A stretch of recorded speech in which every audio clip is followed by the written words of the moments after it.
guys, you're listening to X Appeal. This is Jenn and Julien, and this is episode 17. What up, guys?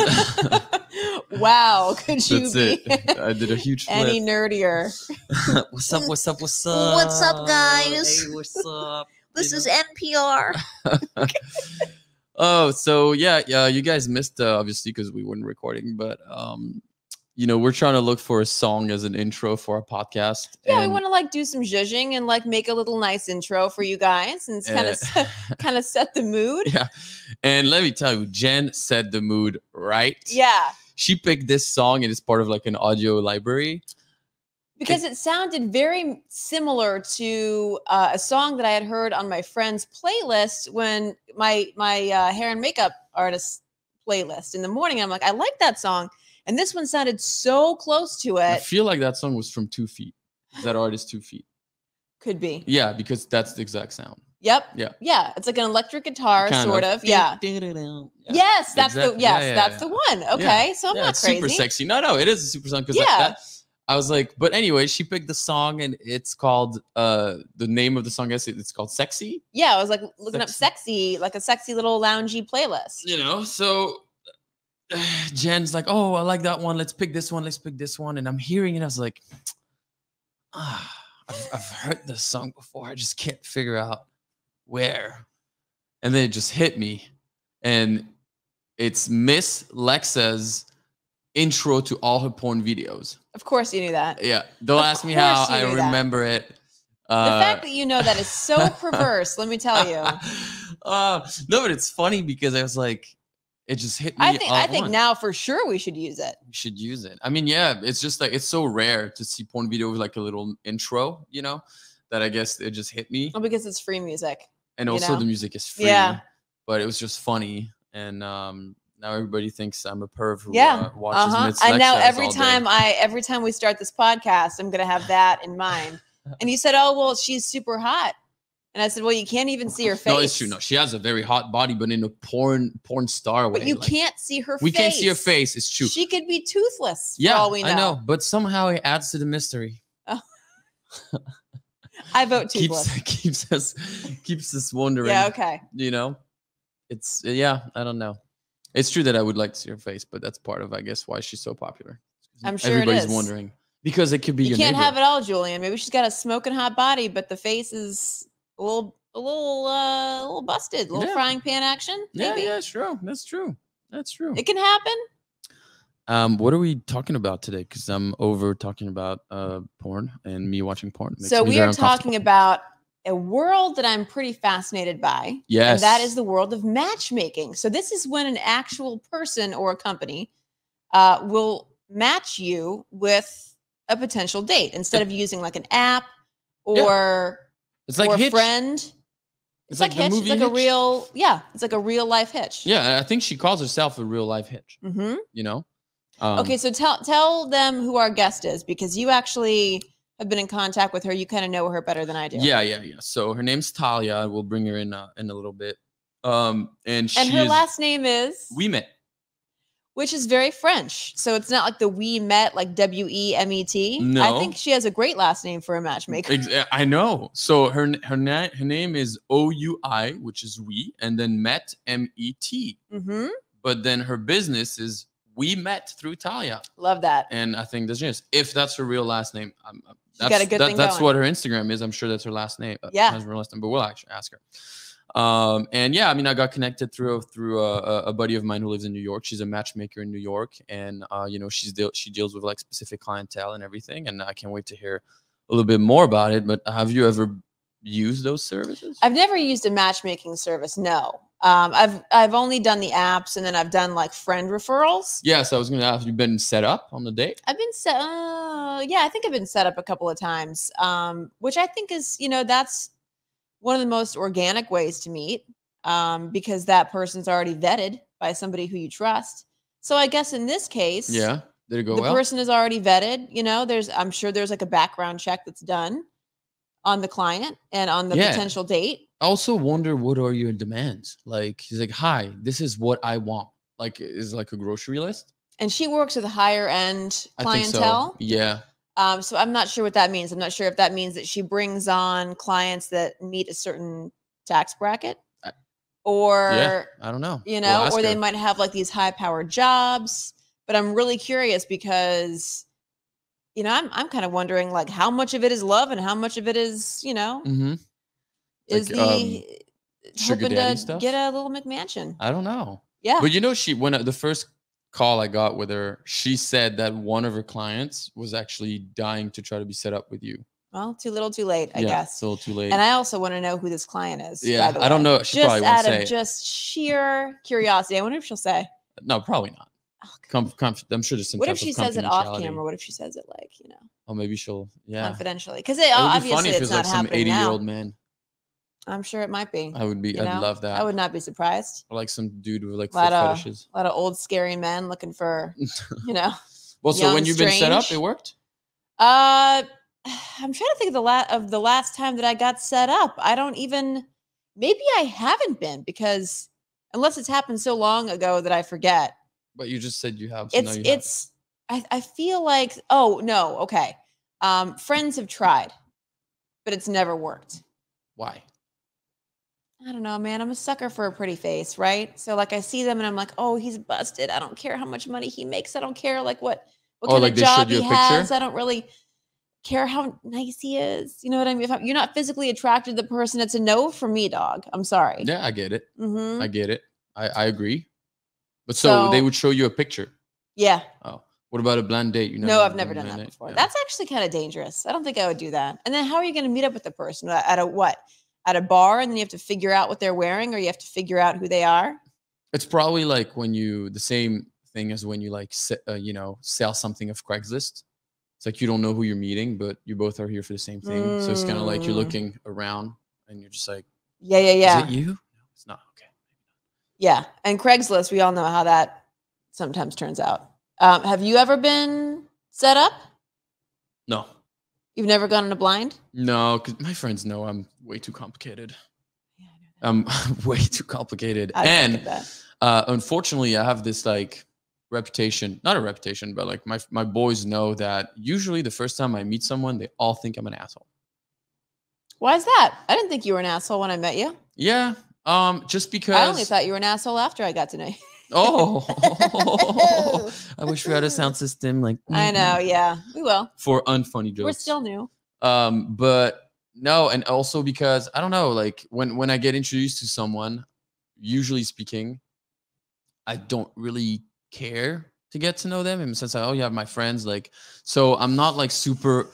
Wait, so when you I'm not no. If somebody's like, yo, this girl is interested in you. If I'm not, then I'm cold. If I am, then I'll be warm and stuff. But like, generally there's speaking, nothing wrong with that. I mean, I feel like that's how a lot of people are. Why would you want to waste there's not enough time in this life to waste. But also, like, generally speaking, unless you're a dick to somebody when you first meet them. Okay, but that's what I was gonna say. So if like we go out in a group of friends and then you're like, hey, this is my friend Sarah, and I'm like, hi, nice to meet you. But I don't really have it in me to generally go out of my way to get to know Sarah. Sarah, Sarah. You can't even pronounce names right in your own hypothetical situation. Exactly. It doesn't start well. So because of that, like those people will be like, yeah, I mean, he seemed nice, but he didn't really talk to me. But if I meet you multiple times and I know I'm going to actually see you around, that's when I actually start to open up and get to know you. But if it's kind of like, oh, you're here just for the night, it's kind of like, I'll say hi, I'll be nice, but usually I don't go out. One thing I do have to say about you, Julien, I have a bone to pick with you. Is that when we are out on the, couple of occasions that we've gone out with a bunch of friends before, you are face down in your phone. That's not true. The whole night, dude, the whole night. That is not true. I think the last time we went to Soho House is when I was like, is he even here right now? That's like, not is he? True. Yes. My phone is always down, true. Actually. Oh my God, never. You lie. Okay, you can't even remember. You can't even remember if you were set up on a blind date. So why would I trust you for remember that night we went out to Soho House? Okay. Oh, I remember it. I remember it very clearly. Yeah, of course. Yeah, Julien. Yes. I know for a fact because I keep track. I have the little thing on my phone that tells me how long I spend on the phone. The screen time? Yeah. How much screen time do you log per week? Per week? No, I think it's my average is like 4.5 hours. 5 hours. Oh, is it like per day? Yeah. Yeah, that's then average, right? Yeah. Mine's way higher than that. Exactly. Yeah, but like listen, I'm pregnant. I'm at home. I'm not doing anything. I don't have a life anymore. I don't know. I mean, yeah, but you're also back working. Back when I did have a life, I was killing it, what, the game. What was your average? The average was like maybe like around yours, like 4 hours, like 4 hours a day, which I guess is still too much. I mean, shit. Do you have a stop on your social media? No, but I have a reminder.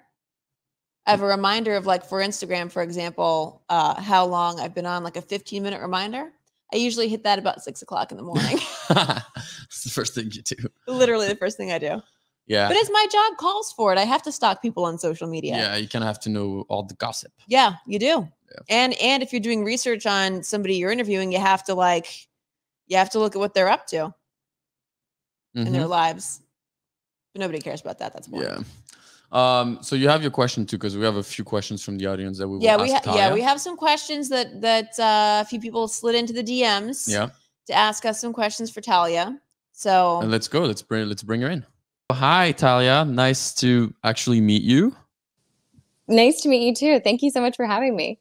Yeah, thanks for coming. We're very excited about this episode because we have quite a few questions. We have a lot of questions from ourselves and then a lot of questions from the audience. We have a few questions from the audience for you.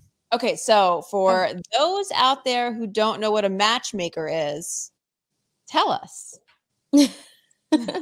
Love this. So I'm a matchmaker and a dating coach. So I do both, and I think they kind of go hand in hand.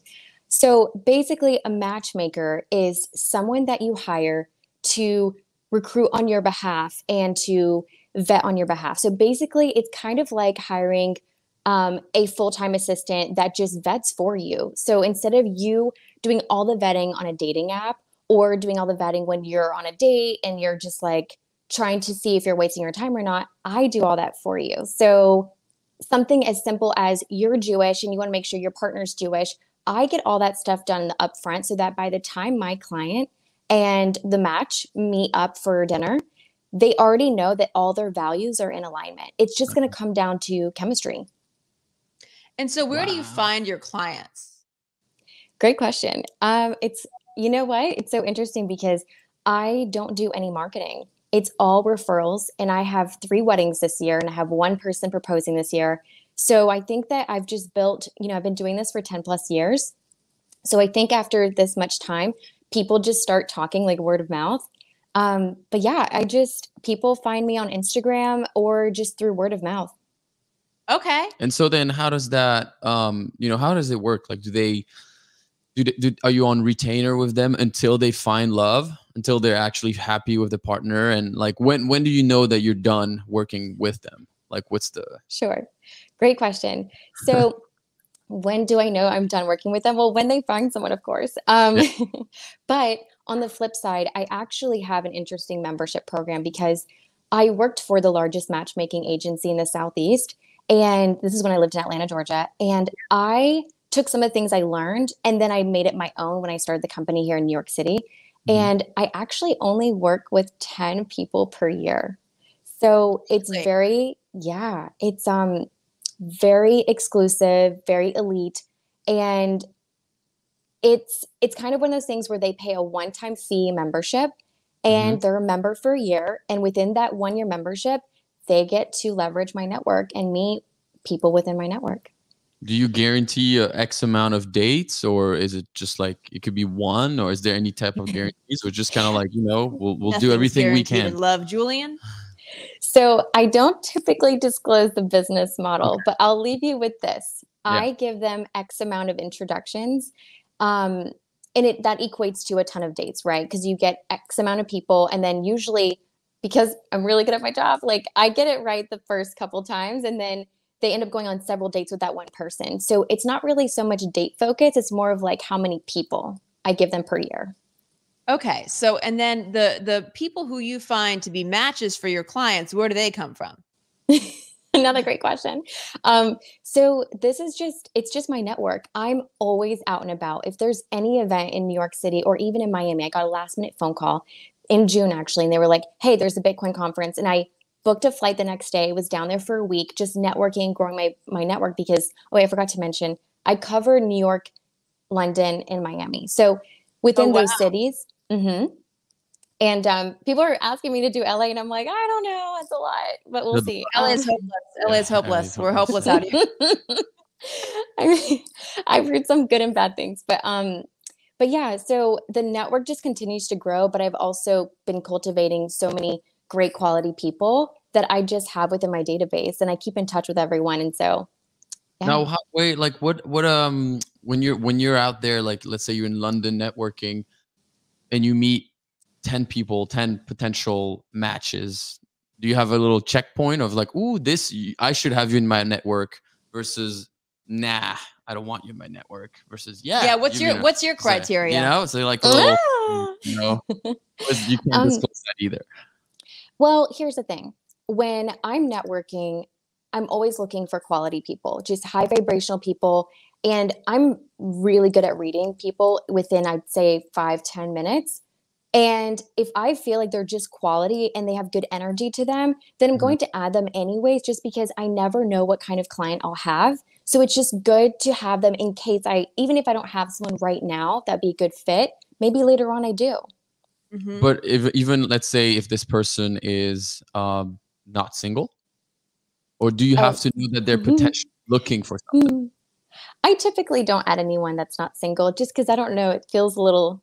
That gets messy. Yeah. It just feels off. So now, but next year there will be. Or they're going through a divorce, or they're separated, or something. Yeah, but no, you don't. You need at least that's a year to heal. It's too messy. It's too legal messy. stuff that goes on. It's too. But that's good then. So you have somebody in New York who's like, I would like a Jewish person from London. Then you look into your data bank, and then you go like, I got 4 potential, and.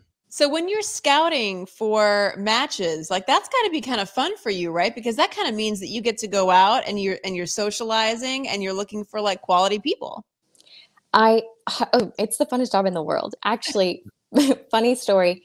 I feel like I'm never not working in a way, but it's positive because it's fun. I was at the spa on Sunday having like a self-care day. Sometimes we all need those. And I was in the hot tub after my massage, and I'm not kidding. There was this girl that walked into the hot tub, and I felt her energy was positive, and she had this look like the type that one of my clients here in New York would adore. So I just started conversation with her. We became besties, and I'm setting her up on Friday with my client. Wow. Oh, that's great. See, but you just never know. So then when you say you're looking for quality people, you're not talking like socially or financially. You're talking more of a personality quality. Or does the finance of or the situation in terms of where they are socially, does that matter as well? Because we also have to talk about the type of clients that you have. You don't deal with every single person, right? So here's the thing. It's not based on status whatsoever at all. It's based on their heart and their soul and their energy. If I feel like they have the look and they also have like just a good energy, I can tell they're a good person, then I will take them on in my database, right? And then I'll vet them, I'll schedule an actual interview, and I'll just make sure like, okay, this is her religion, this is her political view. These are the 8 hobbies that she enjoys. These are all the things that make her who she is. These are the 5 things that her best friends would say character-wise. So I really get to like dive in deep. And then once I have their profile, they're saved, and then I can keep them in mind for a client. Well, listen, I'm going to play devil's advocate for just a second, because I know of a couple of friends of mine who've worked with matchmakers, and it gets a little pricey, only because you're hiring someone to go and look for you, and it's a dedicated service. So you can't. Yeah, it's not everybody who can afford it. Yeah, you can't be broke to work with me. That's for sure. That's what I'm saying. It just blows my mind that for you to find love, you have to have an interview with someone, But then when you really think about it, when you're setting up your profile on a dating app, you're pretty much doing that yourself. Yeah. You're putting your religious belief, if you want kids, what's your ethnicity, these little things about your personality. It's almost like having an agent go and look. No, it's like you're having an Which, both of us are like in the entertainment industry, so we know what it's like to work with agents, and they can be very helpful, and they basically do all that work for you, like the negotiating, here's the right match for this job. And so for your part of it, this is what you do. You go out and find the right person who could potentially meet your client's needs. 100%. It's exactly like that. And I will say, yes, it's very pricey. I mean, again, I only work with 10 people per year, so these memberships are very expensive. So I'm sure one can assume my clientele is a certain type of clientele. Sure. But I did that only because when I worked at the largest agency, I had to work with everyone. And I got to really figure out, who do I work with best? Who understands my style of communication? Whose lifestyles do I understand best? So I was able to kind of just figure it out working for someone else. And then when I started my own, that's when I picked a niche. Yes. Are they mostly men or women who are your clients, would you say? So I specialize working with men. So I only have male clients.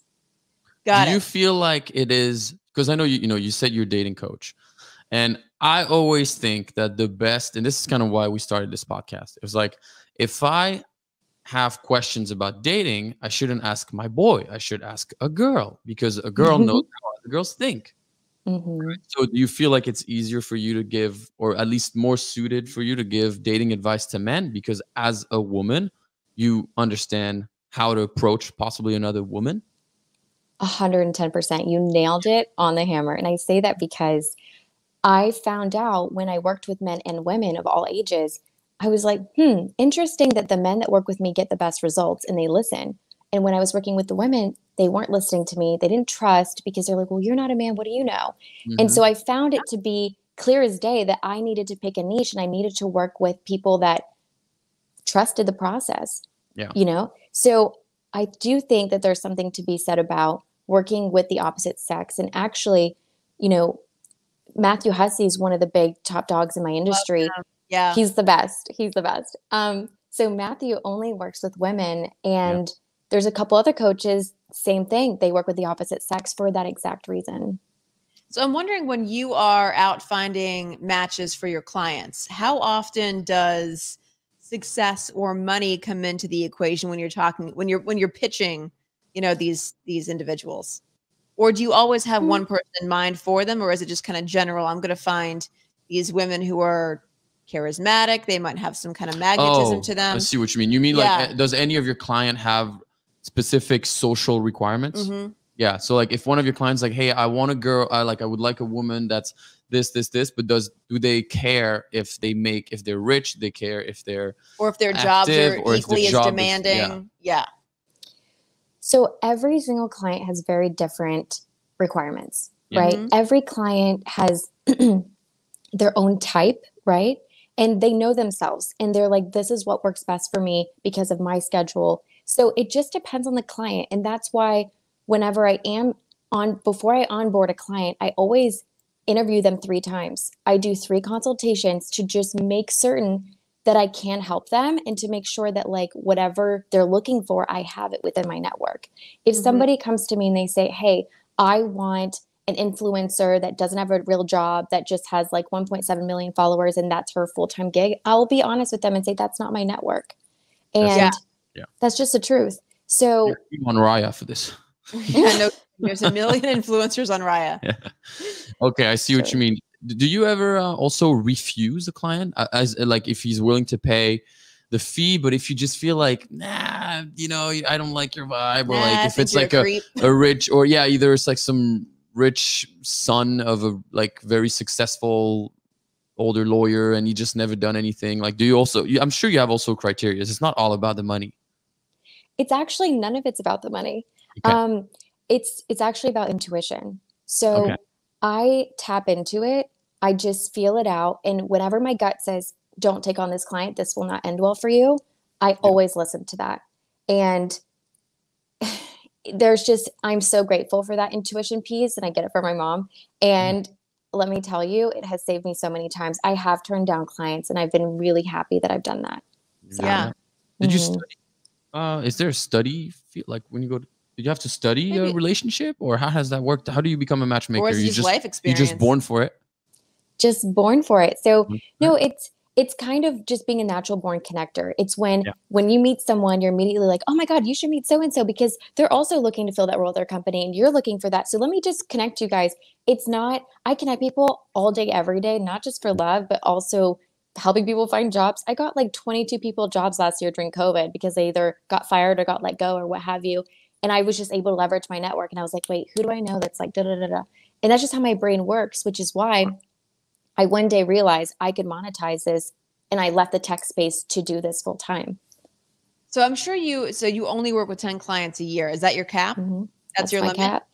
Girl, think about it. You have a wait list? Love lives plus mine. That's 11 loves life. That's more than enough to handle. More than enough for a full-time job. Yeah. You're probably a pro at your own love life, though. Or Yeah, is it easier to help others, and just with you, it's different? So I am recently single. Okay. I'd like to think that I'm really good at vetting for myself, just because I follow my own process, right? So I try to make sure that if I'm on a date with someone, if we don't have the same values, if we don't have the same religious beliefs, political beliefs, and what have you, then it's not worth my time. Even if there's insane good chemistry and I want to so bad try to find a way to make it work, I've just learned it never works. So, okay, so that actually could lead to an unwritten question that we had. Oh no! What are the main important pillars for a relationship to work? What have you found that is like, let's say 4 that are like, okay, 4 things in your experience to work? Great question. So the things that really make it count, and I'm writing a book right now, and I'm not ready to publish it yet, but I actually cover that in one of the chapters. So I'm excited to share this with you. Perfect. It's trust, communication, values. Bottom line. If you guys agree on, if you guys have the same religious beliefs, whatever that is, whether you're Jewish, you're Christian, you're Greek Orthodox, whatever it is, and you also agree on political views, because we all know that we had that election, and all of a sudden these couples, it started to get really crazy in the households. Oh, yeah. Yeah. And you have to think about those things, because when you're if you decide to have kids with someone, but your core values aren't the same, about having a gun in the household or all these things that we don't think about, later down the road, it becomes a problem. Yeah. Taking your kids to church. Is religion something you want to introduce in the household, period? Right. No, those are great cornerstones for a lasting. For lasting too, sorry, Rick, but I remember hearing someone say that also, there was 4 main things about like how to make an actual relationship work long term. And one of them was both have to have their own lives. That was one. Then the other one, and it has nothing to do with matchmaking, but I'm just like piggybacking on this. And then one of them was like having a common activity.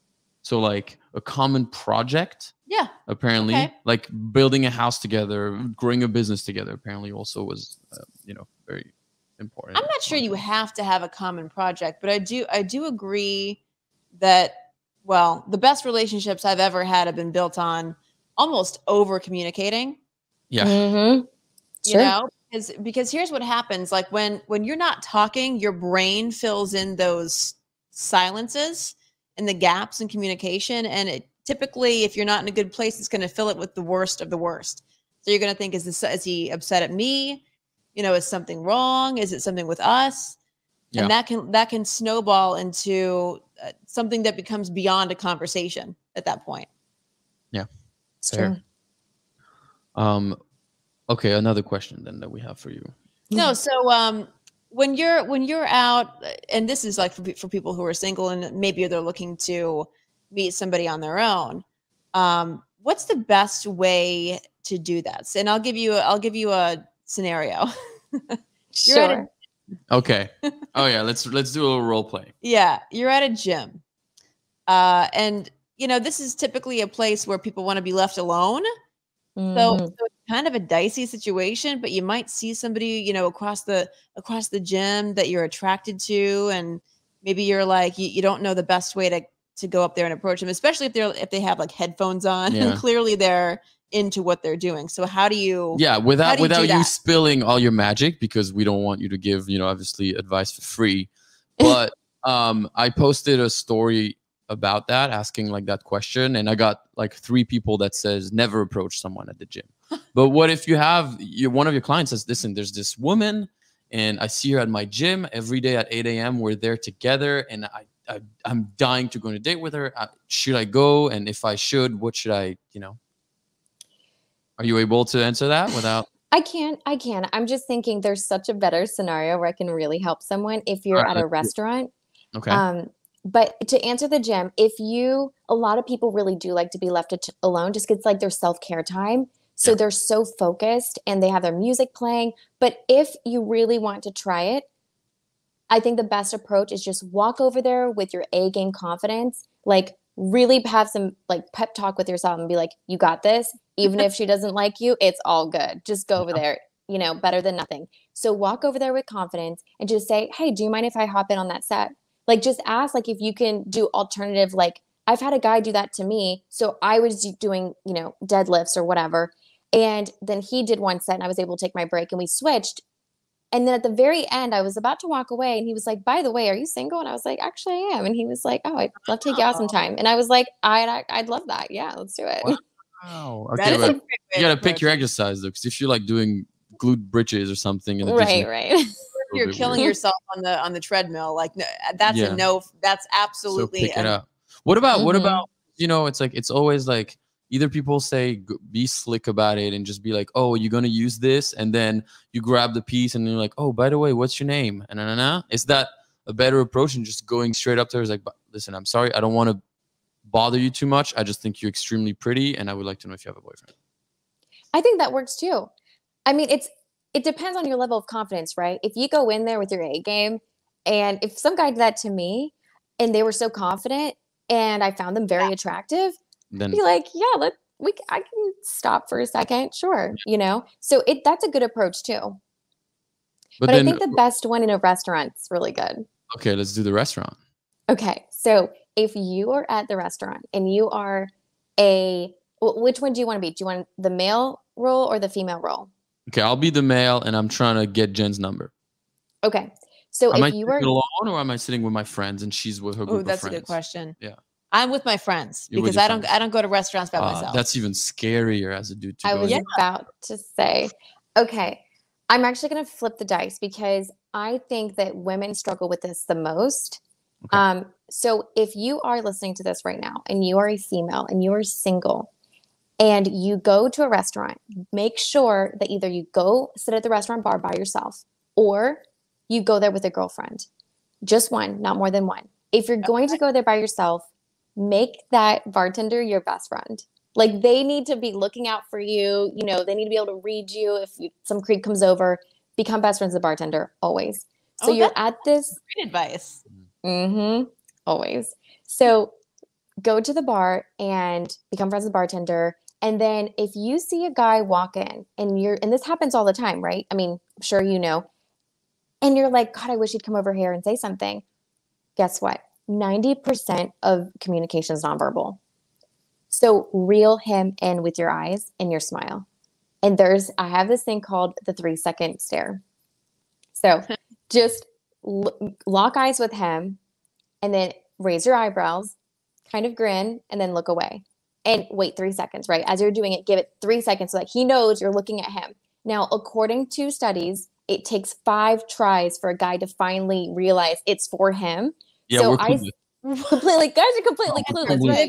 Yeah. Completely oblivious. So at least it's scientifically proven that it takes at least 5 tries. So don't give up after the first time. If you lock eyes with him and then you wait 3 seconds, you grin, whatever, and then he doesn't come over, don't be surprised. It usually takes 5 times. You got to do it 5 times back to back. Do we do it do you wait 5 minutes between each time, or you just have to do it 5 times back to back? That's a little creepy.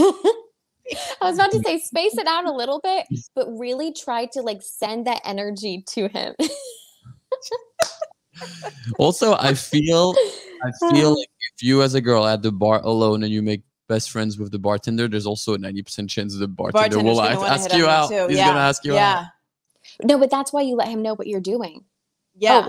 You have to let him know what you're doing. Right. Mm-hmm. Oh, hey, I'm here to look for someone, or I'm here to. So you just let him know, hey, just so you know, get to know him first personally. So he doesn't, just have small talk and then be like, by the way, there might be a guy that comes in that I kind of want to chit chat with, but if he gets creepy, can I just give you the look so you can come and interfere? And bartenders love getting involved. They get it, it keeps them occupied during their shift. So they're like, oh yeah, if you give me the, I'll come over there and save you. They want to be involved. Now, what happens if there's? Oh, but that is somebody that walks in the bar. But what if no one walks in? Then you just try another night. Then you go to a different bar. Go to a different bar. Yeah. Yeah. See, I don't like the whole. Okay, now I've never been a fan of going out by myself because it's like the wounded gazelle theory. You know. Please enlighten us. Please tell us. That you just made up. No, I did not make this up. It's a legit thing. So guys, they'll look for that like wounded gazelle to go and prey on. Okay. This is somebody who they think has maybe had too much to drink, or they're like in a vulnerable state. They're by themselves, easy pickings. They'll go up and they'll approach and they'll try. That's why I like her idea with the make friends with the bartender, because he's gonna have your back. Okay. You know? But then you He's can do almost it. like security at that point. You can do it with your girlfriend too. Then you said. Yeah. If you have a girlfriend there, that's fine. Just remember that if you have a girlfriend there, you're more intimidating to come up to. But if you're a lonely gazelle at the bar, then it's so much less intimidating for a guy. And I'm sure you can relate to that because you're a guy. And so you know how it is, like going up to girls. If she's by herself, it's so much less intimidating if you get rejected. If she's by herself. Wait. We missed an important part here. You don't. Why do you not? You don't. I don't know. I've honestly I've probably approached 2 girls in my life. Why? I don't know. Or do you get nervous? To me, approaching a girl when you don't know her has always come off as something douchey. And because of, in a way, how I look, I always try to stay away from being a douche. So, well, do you think you look like a douche? Yeah.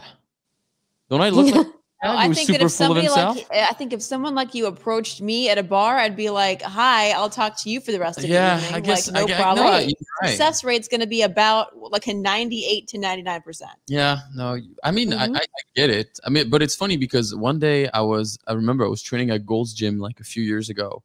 And there's this girl that was training, and we ended up constantly like training somewhat next to each other for some reason. It's like our exercises were somewhat one another. And I was like, man, she's really cute. She's really cute.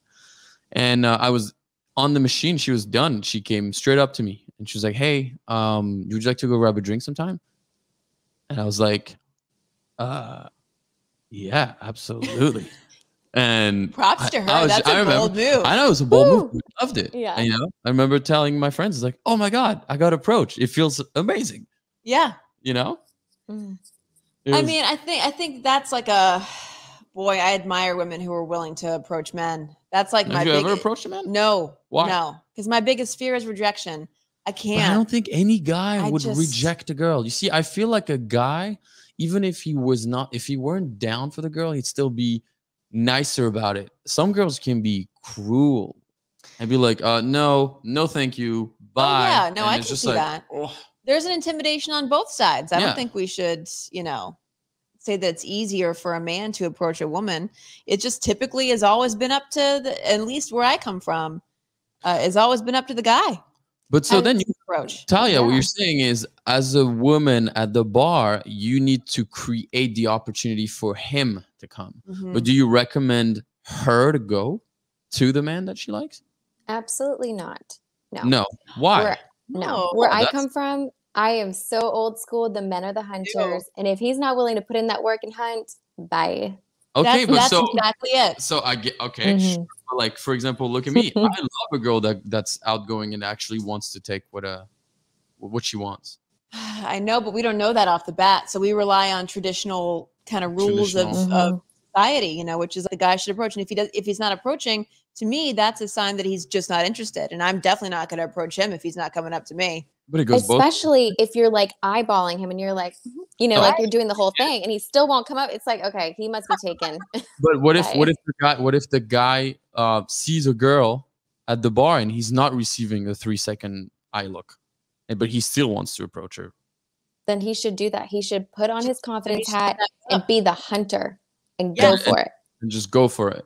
But but can you understand that as a guy, the amount of times that I hear girls like, oh my God, this creep came to talk to me at the bar. Sure. The guy thought he was being smooth. He's probably like, oh, hell yeah, I'm going to hunt this gazelle right now. And I'm going to close and I'm going to grab the number. And the girls are like, ew, creep.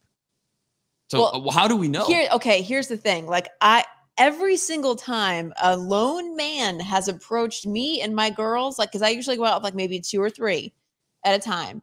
If one guy approaches me when I'm with my girlfriends, at the very least, I'm going to entertain the conversation because I think it's freaking fascinating that the fact that this guy will break protocol, go over like, you know, swallow his pride, swallow his fears, and like go over and approach, because that is an intimidating situation to walk into. Yeah. So I will at least give him the respect of, you know, a conversation. You know what I think it is? I think if you're attractive, you're labeled as ballsy. And if you're somewhat not attractive, you're labeled as a creep. That's also a part of it too. No? Yeah, and I also think that if it is also I think the creep category really comes in there when you don't catch the social cues that someone's not interested and you stick around for too long. Okay. Yeah, that's actually a good point. Yeah. Yes. Yeah. Nobody likes a lingerer. Yeah. Absolutely. No. What do you think is like the good amount of time to like dip in, dip out? Like, what are some of those cues that maybe the men who are listening should pay attention to? Body language. Again, 90% of communication is nonverbal. So the first thing I would say is look to see if she squares up to you. Does she square up to you, facing shoulder, or does she just completely just turn her head and she's just like, okay. That means she's not interested. Like, just go walk away, right? Yeah. But if she squares up to you, good sign. Even if her feet open up, another good sign. Does she ask you a question in return? Another good sign. Yeah. You know, it really comes down to the social cues. I was always told as a guy to wait for the woman. If as a guy you approach, wait for her to ask what's your name. And if she asks what's your name, that's a sign that she's interested. Oh God. But here's was the thing. that wrong? There we go. Look I at don't Thalia's know. face. That is wrong advice. Because I've definitely had a couple of drinks and I just like go out and I'm having a good time and I just do it for fun. So what's your name? What's your story? You know what I mean? Like, and I just like the entertainment value of it all. I don't know. If, like, Same. Yes, exactly. Okay, so that means so you nothing. can't really relate. We basically, as men, have to read unwritten cues. It's tough. That are That's just why body we need language, matchmakers, and Julien. that are yes different per person, and we have to make sure that you stare at us for about 3 seconds, 5 times in a row, and that's our cue.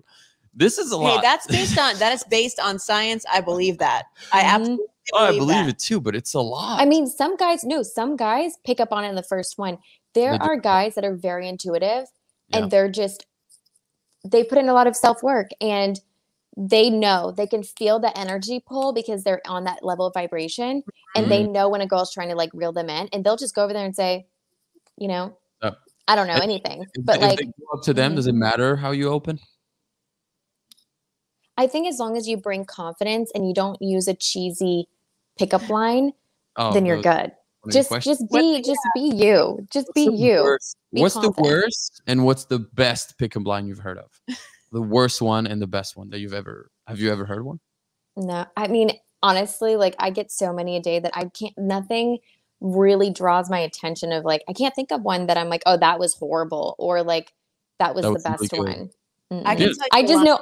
Got me that I actually fell for, and I went out on a date with this guy, and it was fun.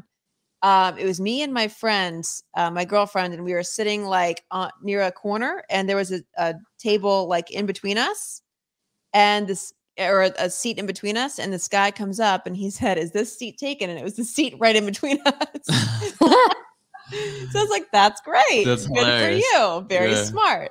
That's a good one. Yeah. Did you know you ever heard of the game? You know, the pickup artist, all that stuff. That was like a big show, like I think about 10 years ago. Yeah, the negatives. Yeah, all the negatives, the nags, yeah. all that stuff. But I remember they had a whole section with just pickup lines. Yeah. And it was just like simple stuff. Like you go up to the it's like, did you happen? What happened out? Like, did you see what happened outside? And the girl's like, oh my God, no, what happened? You make some bullshit. And you're like, okay, but anyways, yeah. And then you just started a conversation with nothing, and now you're deep in the conversation. But I love that.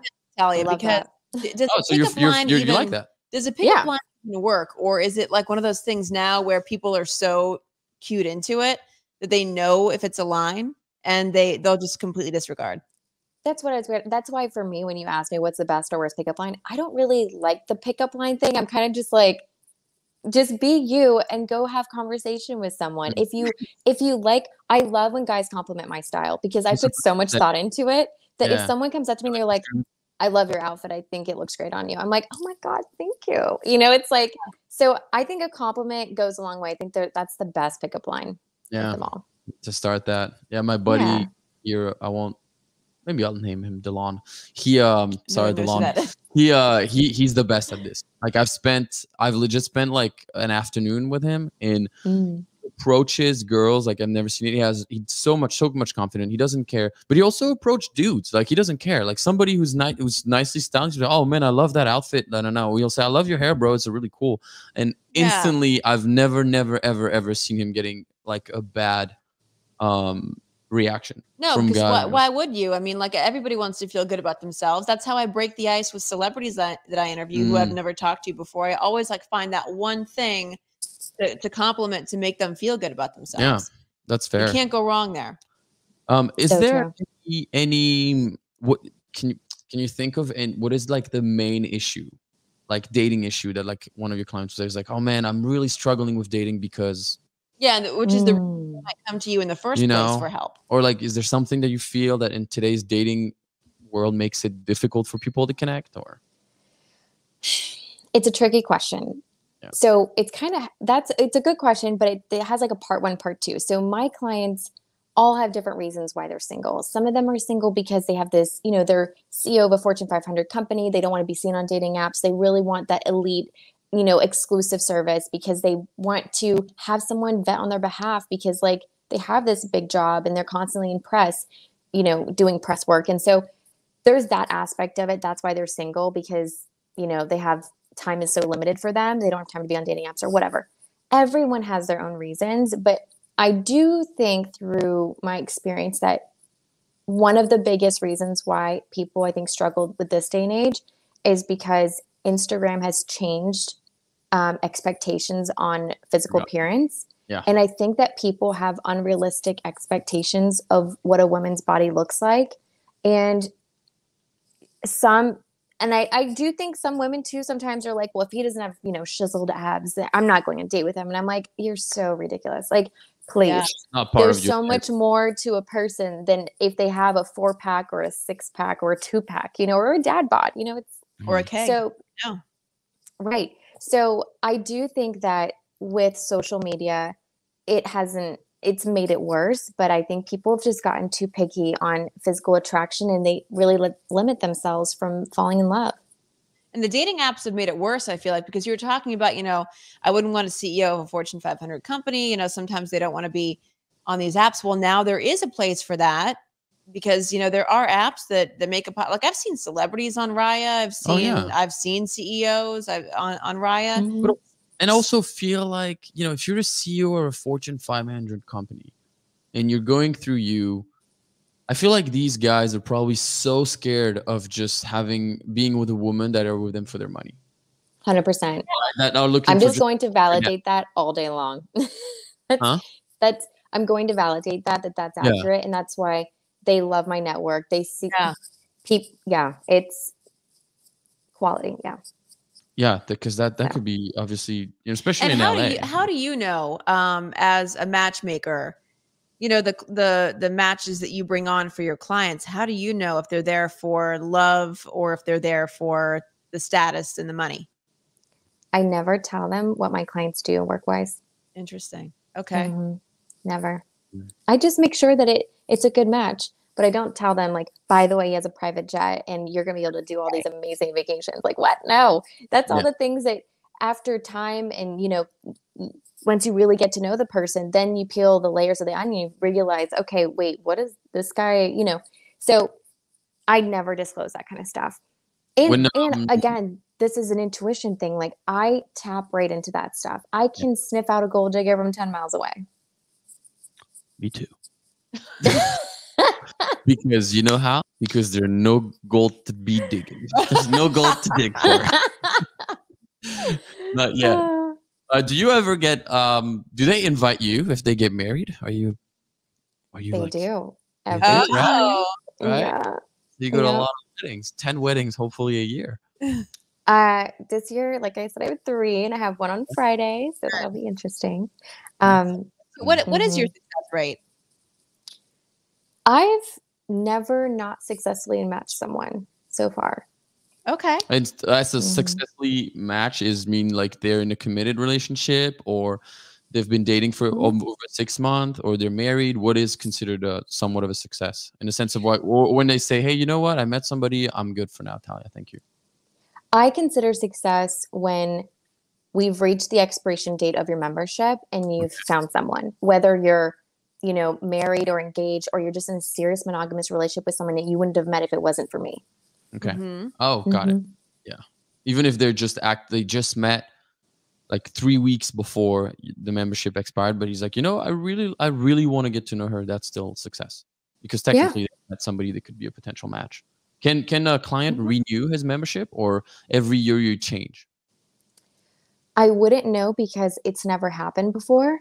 It's always Oh. But if someone needed, like if for whatever reason I couldn't get it done, I'm sure like if they wanted to do it, like if they're like, Thalia, oh my God, I've met the most incredible women through your network and we just haven't found that right person. And I'm willing to spend the same amount of money and do this again for another year. I mean, I'm not going to turn them down, but it hasn't happened yet. So. Do they pay up front for the year? They do. nice. Okay. It's just like any country club membership. You pay up front and then you get all the bells and whistles. You get the pool, you get all the access. Same thing. All right, we'll have like 2 more quick questions because we're running a little over, so we don't want to use all your time. But Sure. one of These my questions from the audience or these questions? Oh, the question from the audience. Yeah, that's true. we Okay, should I have one quick one then. Okay, you do. So I'm sure you always get compared to the movie Hitch, and you know Will Smith is there and he's hiding behind and he's like, "This is what you should do." That's not how it happens, right? Or are you actually like going out with the person, one of your client, and then coaching them on how to approach people? Is that something that you actually do, or is it mostly over the phone? Is it over text? Are you in constant control, like talking to them over text like every day, or? So it depends on the client. It depends on how much support they need. But I never go in person with them. But what I do is after they go on a date, we'll have like a pep talk about how it went and I'll give him feedback. And also I get feedback from the female. So if she tells me, he talked about work for like 20 minutes straight and I thought he was so great minus that, I'm going to tell him like, hey, next time be self-aware of when and read your audience. If you see her doing this, just nodding her head all the time, but not engaging with you, switch topics. It means she's not interested in that topic. So I do coach and I think, and the coaching is so important because let me tell you how many times people forget to do the microphone toss. The microphone toss is when you share something and then like let's just say I'm on a date and I go, oh, like some guy goes, Thalia, do you have any siblings? And I'm like, yeah, actually I have a sister. She lives in Chicago, la, la, la. And I start talking. Catch yourself and cut yourself off after like 1 or 2 minutes and then pass the microphone back and say, wait, what about you? Do you have any siblings? Yeah. Like get to know the person. Conversation. Yeah. Yes. Okay. Yes. That is to me, like one of the biggest turnoffs is if someone talks way too much about themselves. Oh my God, yeah. It's like you already know about yourself. Yeah. You already know this. Like wouldn't you want to enjoy listening about somebody else's story? Yeah. No, of course. No, absolutely. Okay, so let's you want to do one question from the audience? No, we'll do quick questions. Don't spend too much time on it. Just we'll see. And if you feel like you can't answer that. Anthony H. This is a lengthier question. Okay. So, all right. Ooh. I went on a first date with a divorced mom of a 4-year-old. We had an amazing time, but we haven't seen each other in weeks, obviously, because of her schedule and her being a mom. I know I have to be patient, but do I put the ball in her courts and have her ask me out when she's available, or is this going to be too challenging? No, play the masculine role and ask her out again. Is there a point where he stops? Because at some point, as a guy, when you keep asking out, you feel like an idiot. If it's constantly like, "Oh no, sorry, I can't have football practice." The hint, and then it's like, okay, how about Wednesday? Wednesday, I'm busy. Unfortunately, I have my kids. Okay. Great question. If the person says, "Oh, actually, I'm busy on Wednesday," wait to see the but. Like, I'm busy on Wednesday, but Thursday and Friday is wide open. Let me know what day works best for you. If she's not giving you any opening of her schedule or what it looks like, she's not interested. She's just trying to be nice and not, Okay. I'm not going to ask that question. Which one was it? How to approach a pregnant chick. I mean, that's no, we're not going to ask that. I feel like I would just go up like, so is it a boy or girl? That's a weird. Clearly, she's already committed, or you kind of hope for her sake and for the baby's sake. I mean, I think there's fetishes. In I think a some guys have situation. fetishes. Yeah, there are some guys. Yes, there are some fetishes out there. Friend zone tips. Oh, so like how to get out of the friend zone? How to get out of it. Yeah, or how to not get in it. Ooh. I know. I know. That's tough. I mean, here's the thing. You need to set the intention. If you are a guy and you want to be more than friends with a female, do not play the friend card for very long, because once we put you in that zone, it's really hard to take you out and look at you sexually, right? So my advice to you is be intentional and have confidence in yourself. If you want her more than a friend, go for it. Just go for it. Worst case scenario. Like you make out with her at the movies? Like how do you go for it? No, just simply ask her. Just literally say, like, after you've gotten to know her, just say, hey, do you see me anything outside of just a friendship? Like, do you see me in a romantic way? And if like I've had very close guy friends ask me that, and I do find them very attractive. So I was like, actually, like, I mean, I could maybe, why do you ask? You know? And then I just kind of play coy. And then they're like, well, I'd love to take you on a date sometime. And then I'm like, yeah, I'd love that. It's that simple. It has to happen early, right? Early. Yeah. But what happened? Those stories where you keep hearing is like, oh my God, found the love of my life. He was in front of me all this time. He was my best friend. I mean, I got married and that happens. It has happened. It has happened where the feelings can turn, but it has to be mutual.